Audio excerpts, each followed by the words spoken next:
다음으로는 안수현 청년의 대한민국을 장악하고 있는 주사파 세력이라는 주제로 스피치가 있겠습니다.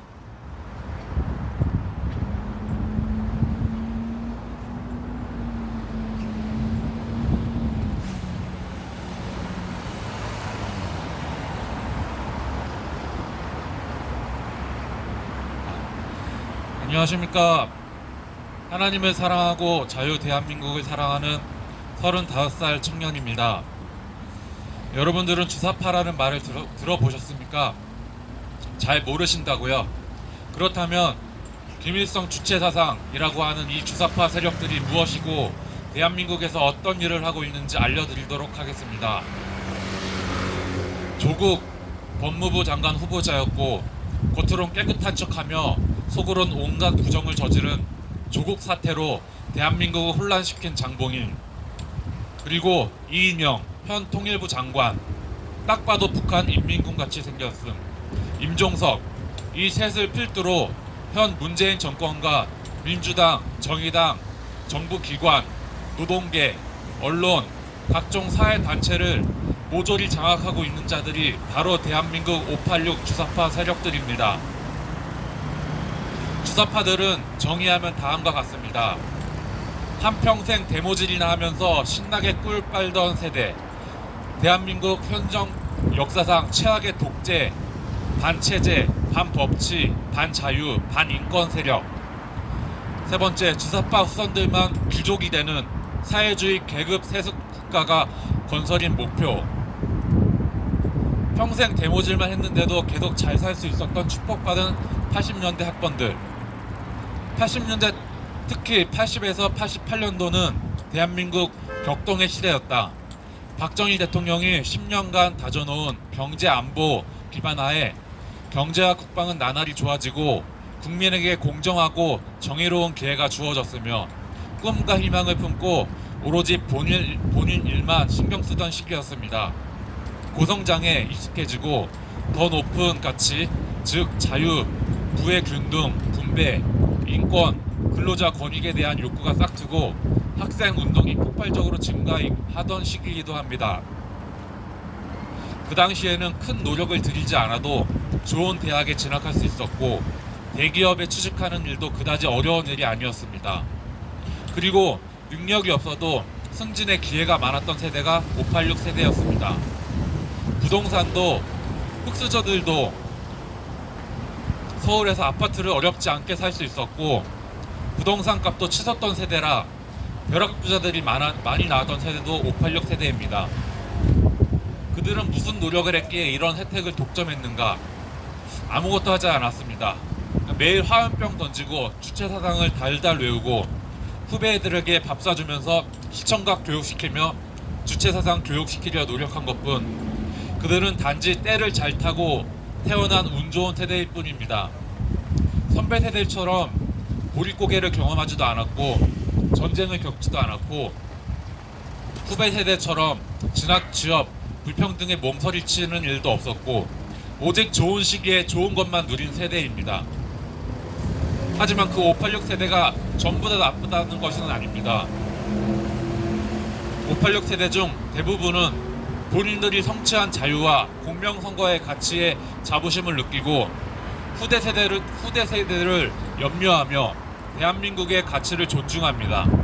하지만 극소수의 586 주사파들이 문제이고 그 주사파들은 이승만, 박정희, 전두환, 노태우 정권이 이룩한 경제성장, 안보 외교의 온갖 수혜를 누리면서 전 대통령들을 비난하고 왜곡하고 오직 그들만의 부와 권력을 독점하는 사회주의 계급 세습국가를 건설하려는 것이 주사파들의 문제인 것입니다. 그들이 건설하려는 대한민국은 어떤 나라일까? 여기에 답하기 전에 먼저 그들의 세계관을 이해해야 되는데 그들은 대한민국 국민을 세 가지 유형으로 구분합니다. 첫째, 본인과 같은 주사파 혁명 동지, 이 세상 유일의 절대 엘리트이자 통치 주체.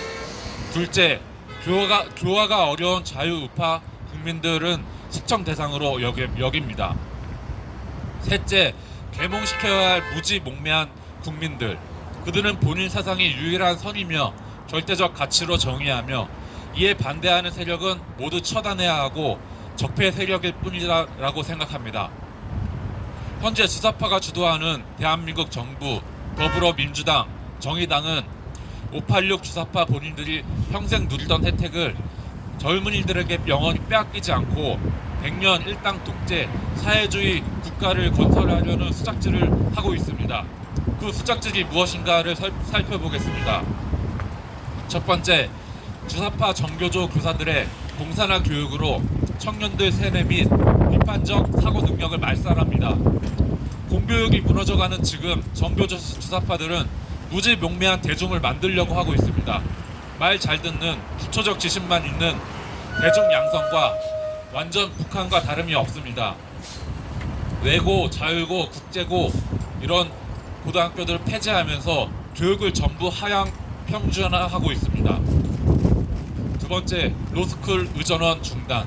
개천에서 욕 나오는 것을 완전 차단합니다. 세 번째, 국적법 변경 추진. 사회주의 국가에 더 도움되는 것이 대한민국 청년보다 중국인들이 자기에게 더 유리하다고 말합니다. 중국인들을 많이 데려와서 투표에 참여하게 함으로써 자신들에게 유리한 선거를 이끌어내는 수작입니다. 네 번째, 늘어만 많은 적자와 청년들의 과세 부담. 노인들 숫자가 늘어나고 평균 수명이 길어지니 세금은 전부 젊은이들의 몫이 됩니다.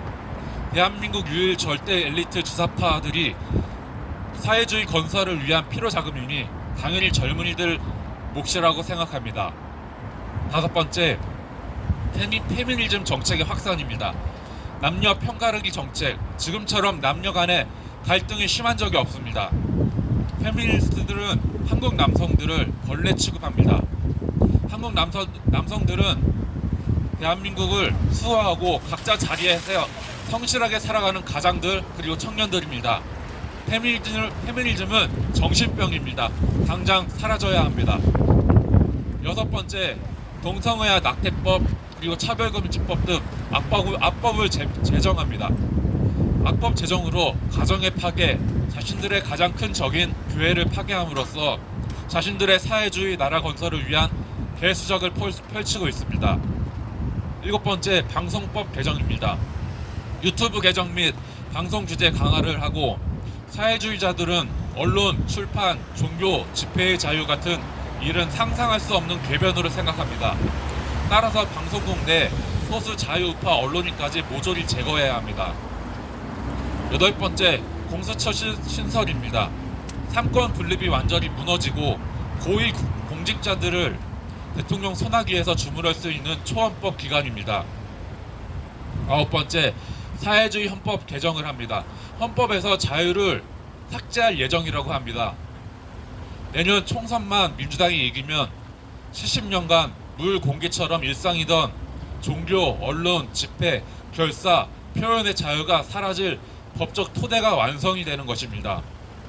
사유재산권을 없애기 위한 전초 작업으로 토지 공개념이 도입될 예정이고 이것이 사회주의 헌법 개정의 핵심입니다.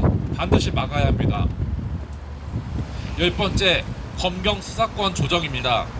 다루기 만만한 경찰에게 검찰의 수사권을 대폭 넘겨줄 계획입니다. 이미 경찰은 정의가 사라진 청와대 정부의 신여입니다. 이런 기관이 수사권을 대폭 물려받으면 어떤 일이 일어날지는 불보듯 뻔합니다. 11번째, 문재인 커밍아웃입니다. 문재인 대통령이 직접 강력한 반미 반일 종북 친사회주의 의사를 친절하고 명확하게 밝혔습니다. 간첩의왕 신영복을 여러 차례 존경한다 했으며 거짓 종전선언으로 국민들을 우롱했으며 낮은 단계 연방제 통일로 인해 사회주의 나라를 건설하려는 간첩 대통령임을 밝힌 바 있습니다. 주사파에 대해서 공부하다 보니 정말 너무 열이 받습니다. 이런 자들이 대한민국을 좌지우지하고 있다니 정말 개탄스럽습니다. 이제 정말 더는 안 됩니다. 지금 북한이 어떻습니까? 그리고 또 중국이 어떻습니까? 정권을 잡고 있는 당들만 잘 살고 국민들은 먹을 것이 없어 굶어 죽고 인권이 유린당하고 있지 않습니까? 지금 대한민국의 주사파 세력들도 지금 그렇게 우리 대한민국을 만들어 나가고 있는 것입니다. 국민들이 이제 제발 정신 차리고 다 일어나서 저 악한 주사파들을 몰아내고 자유 대한민국을 수호해야 합니다. 내년 대선 반드시 저들에게 져서는 안 되고 그 전에 간첩 문재인과 주사파 정권 대한민국을 망하게 하고 있는 친북 친중 세력들 반드시 몰아내야 할 것입니다. 하나님이 통치하고 원하시는 나라는 사회주의가 나라가 아니라 하나님을 마음껏 찬양하며 예배드리고 자유롭고 평등하며 정의롭고 공정한 대한민국만이 하나님이 원하시는 나라일 것입니다. 여러분, 그런 나라를 만들고 후손에게 물려주기 위해서 싸웁시다. 저 악한 사회주의 세력을 몰아냅시다. 일어납시다. 감사합니다.